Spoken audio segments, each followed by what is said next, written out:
Hello guys, आज हमें nursing plan बनाना है मिस्थेनिया ग्रेविस के ऊपर। तो मिस्थेनिया ग्रेविस के ऊपर नर्सिंग केयर प्लान बनाने से पहले हमें पता होना चाहिए कि मिस्थेनिया ग्रेविस होता क्या है। मिस्थेनिया ग्रेविस एक ऑटो इम्यून डिसऑर्डर है जो कि हमारे न्यूरॉन्स और मसल्स के जंक्शन को, न्यूरोमस्कुलर जंक्शन को बहुत इफेक्ट करती है। ये कोई ब्रेन डिसऑर्डर नहीं होता, बल्कि जो हमारा ब्रेन होता है वो नॉर्मली फंक्शन कर रहा होता है। इसका नर्सिंग केयर प्लान बनाते हैं। नर्सिंग केयर प्लान बनाने से पहले हम लोग देखते हैं कि नर्सिंग प्रोसेस के कितने स्टेप्स हैं। Number 1 assessment, number 2 nursing diagnosis, number 3 planning, number 4 intervention, number 5 rational and number 6 evaluation. Assessment में हमने अब देखना है कि सब्जेक्टिव डाटा लेते हैं और ऑब्जेक्टिव डाटा लेते हैं।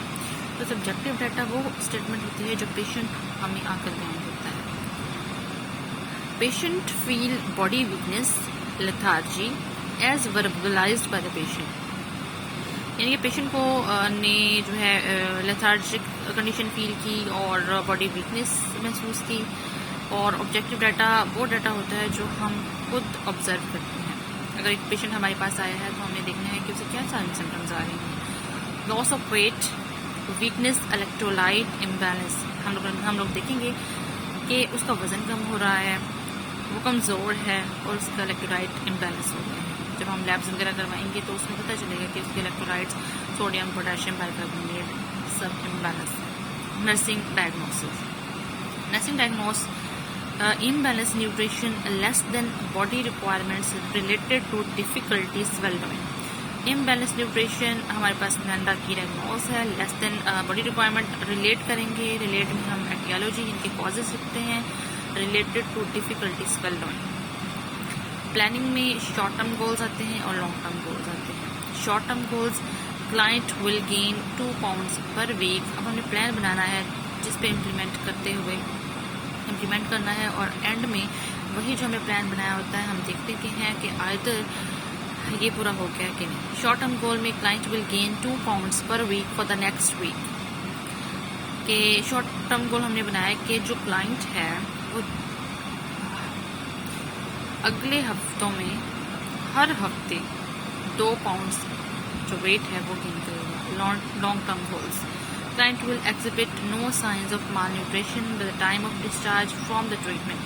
कि जो ट्रीटमेंट हम पेशेंट को दे रहे होंगे at the time of discharge उसके अंदर मालन्यूट्रिशन की जो भी साइन सिम्टम्स हैं वो खत्म हो चुके हैं। Intervention, collaborate to the dietitian to determine the number of calories required।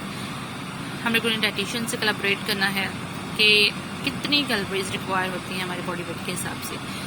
Wait client daily, हमने पेशेंट का यानी कि क्लाइंट का वजन करना है रोजाना। Ensure that the client receive small frequent feedings including a bed time snack rather than. तो हम लोगों ने ये देखना है कि स्मॉल फ्रीक्वेंट मील्स ले रहा है पेशेंट, इनके वो बेड टाइम स्नैक भी ले रहा है। तो रैशनल हम बनाएंगे। नंबर फर्स्ट पे है कि वेट लॉस और गेन इम्पोर्टेंट असेसमेंट। कि हम लोगों ने सबसे ज़्यादा जो इम्पोर्टेंट असेसमेंट है वो हमें ये देखना है कि वो वेट लॉस और वेट कितना गेन कर रहा है। Large amount of food may be objectionable even intolerant to the client. कि बहुत ज़्यादा एक ही टाइम में बहुत ज़्यादा मिकदार में खुराक भी नहीं देंगे क्योंकि ये पेशेंट के लिए इनटॉलरेबल है। क्योंकि इसमें क्या होता है कि डिस्पैचिया होता है, डिफिकल्टी इन स्वेलोइंग मिस्थेनिया ग्रेविस में, तो वो पेशेंट टॉलरेट नहीं कर पाएगा, इसलिए ज़्यादा मिकदार में खुराक नहीं दे सकते। जो assist as needed and to offer support and encouragement. हमने उसे जहाँ पर ज़रूरत होगी हमने सपोर्ट भी देना है और इनकरेज भी करना है। और उसके बाद है client has show a slow progressive weight gain during specialization. Client is able to verbalize important of adequate nutrition and fluid intake. कि जो हमने प्लान किया था शॉर्ट टर्म गोल्स और लॉन्ग टर्म गोल्स, एवैल्यूएशन में हमें वो मिल गया है कि नहीं, हमने वो अचीव कर लिया है कि नहीं। तो ये था आज का nursing care plan on myasthenia gravis. Thank you so much.